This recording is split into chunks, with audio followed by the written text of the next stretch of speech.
నమస్కారాలు, ధన్యవాదాలు.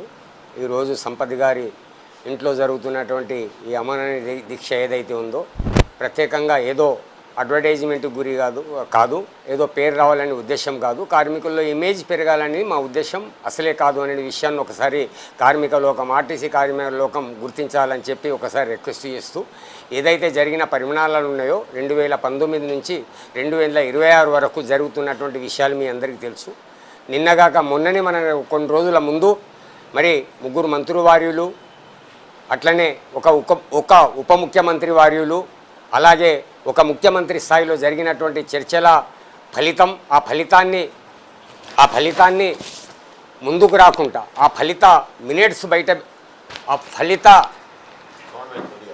ఆ ఫలితాల మినిట్స్ను బయట పెట్టకుండా దాసిపెట్టే విధంగాను అక్కడ జరిగినటువంటి చర్చలు సత్ఫలితం పూర్తిగా కార్మికులకు అందించకుండా ఉండేందుకు జేఏసీ చాలా పకడ్బందీగా ఒక ప్లాన్ ప్రకారంగా వివరించింది. అక్కడ ముఖ్యమంత్రి వారికి నేను కోరుకుంటున్నాను, ఎలక్షన్ అనేది వద్దు అని ప్రతి కార్మికుని నోట 35,000 మంది కార్మికులు ఇక్కడ ఆల్రెడీ ఉన్నారు. 35,000 మంది కార్మికులు ఉద్యోగాలు చేస్తున్నారు. 35,000 మంది కార్మికుల నోట్ల నుంచి విలీనం వద్దు, విలీనం కావాలి, ఎలక్షన్ వద్దు అని వారు ఏదైతే చెప్పగలుగుతున్నారో ఒకసారి మీరు ఆదరించి ఆలోచించండి. మీరు చెప్పే విధంగానే వారు అడిగారే తప్ప వారి సత్ఫలితాలు వాళ్ళకు సంబంధించినటువంటి విషయంపై ఎప్పుడు మాట్లాడలే. ఎందుకు ఇంత నిర్లక్ష్య వహిస్తున్నారు మీరు?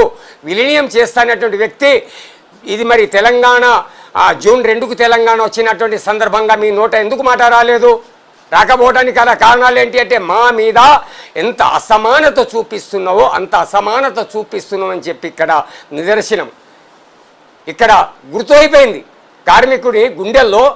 మీరేంటి, మీ పాలన ఏంటి, ఎలాంటి పాలనలు కొనసాగిస్తున్నారు, ఆర్టీసీలో మీ విధి విధానాలు ఎలా ఉంది, 10-16 గంటలు చర్చించిన తర్వాత కూడా ఒక ముక్క సాలో కాలేదంటే మీ పాలన ఎవర స్టైల్ ఏమున్నదో పబ్లిక్కు, ఇక్కడ ఆర్టీసీ ఉద్యోగాలకు అగుపడుతుంది.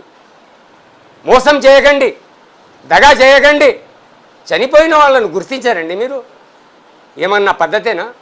చనిపోయిన వాళ్ళను గుర్తించారండి మీరు? పోయిన కేసీఆర్ గారు 30 మందిని చంపితే నీవు ఒక్కొని చంపుతీ మావన్ని. దళిత బహుజనుడే కదా ఆయన, ఎక్కడి నుంచి పైనుంచి ఊట పడ్డవాడు కాదు కదా. ఎందుకు బలిదానం చేసుకునే పరిస్థితి వచ్చింది?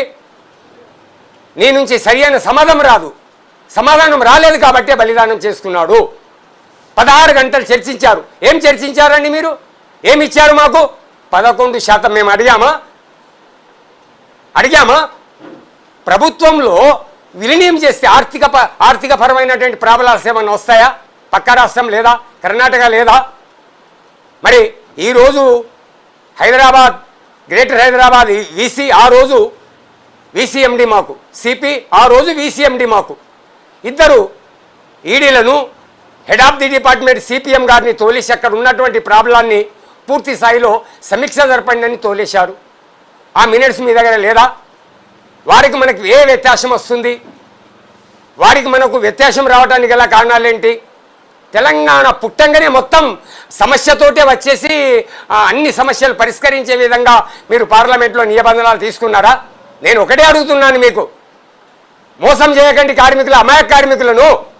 కార్మికుడు అనేటోడు ఇంకా గట్టిగా పేదరికంలో ఉన్నాడు, తినడానికి తిండి లేక, కట్టడానికి గుడ్డ లేక బతుకుతున్నాడు.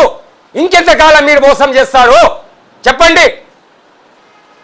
ఆర్టీసీ తెలంగాణ ఏర్పడ్డ తర్వాత ప్రతి ఒక్క సమ్మెకాలంలో కోల్పోతున్నది మా కార్మిక లోకం.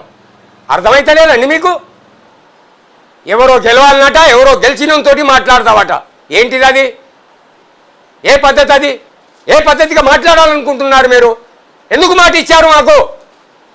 ఆర్టీసీని కలిపేస్తాం, భద్రతో కూడినటువంటి సమస్య పరిష్కరిస్తాం, 3 అంచెల వ్యవస్థ ఉంచుతాం, ఏ ఇబ్బంది లేకుండా ఫ్రెండ్లీ ఆర్టీసీ యాజమాన్యం ఆర్ ప్రభుత్వం అని చెప్పిన మాటలు మరిసిన వాళ్ళు మీరు.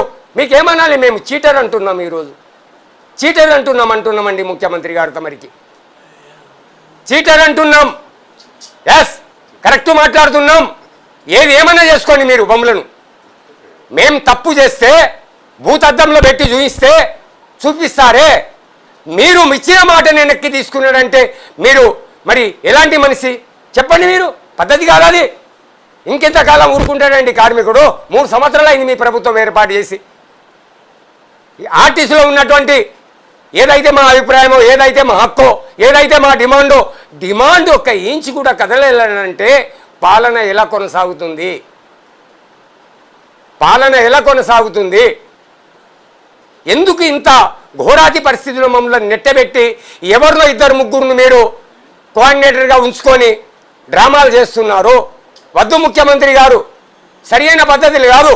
మా కుటుంబ సభ్యులతో సహా, మా పేరెంట్తో సహా రేవంత్ రెడ్డి గారు ఈ రాష్ట్రానికి ముఖ్యమంత్రి కావాలని పిడికిలు బిగించిన అటువంటి ఒక ఆర్టీసీ ఉద్యోగి పట్ల ఎందుకు ఈ అసమానత అని నేను చెప్తున్నాను, నేను అడుగుతున్నాను. దయచేసి ఆదరించండి, ఎవరి మాట వినకండి.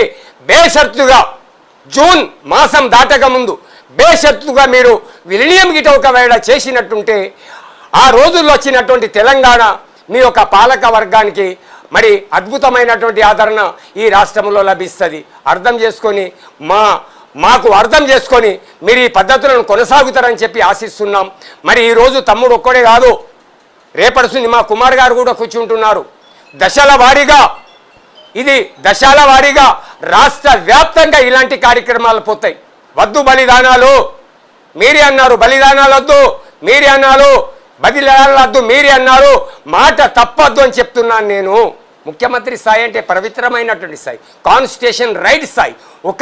ఒక రాష్ట్రాన్ని పాలించేటువంటి ఒక రాజు, ఒక రాష్ట్రానికి పాలించేటువంటి కాన్స్టిట్యూషన్ బాడీ మీరు అబద్ధం ఆడితే మా బతుకులు ఏం కావాలి?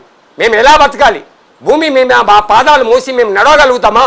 అర్థం చేసుకొని తప్పనిసరి ఏదైతే మా ప్రధానమైనటువంటి ఏజెండా ఒకటే ఒక ఏజెండా ఉందో విలీనం అనే ప్రక్రియను అతి త్వరలో రేపు ఎల్లుండి వరకు మీరు ప్రకటించేసేసేయండి. అందరం సంతోషంగా ఉంటాం కదా. ఆలోచించి మీరు నిర్ణయం తీసుకొని మరి ఈ నిరుపేద ఉద్యోగులను, ఆర్టీసీ ఉద్యోగులను కాపాడతారని చెప్పి ఆశిస్తూ సెలవు తీసుకుంటారు. నమస్కారాలతో.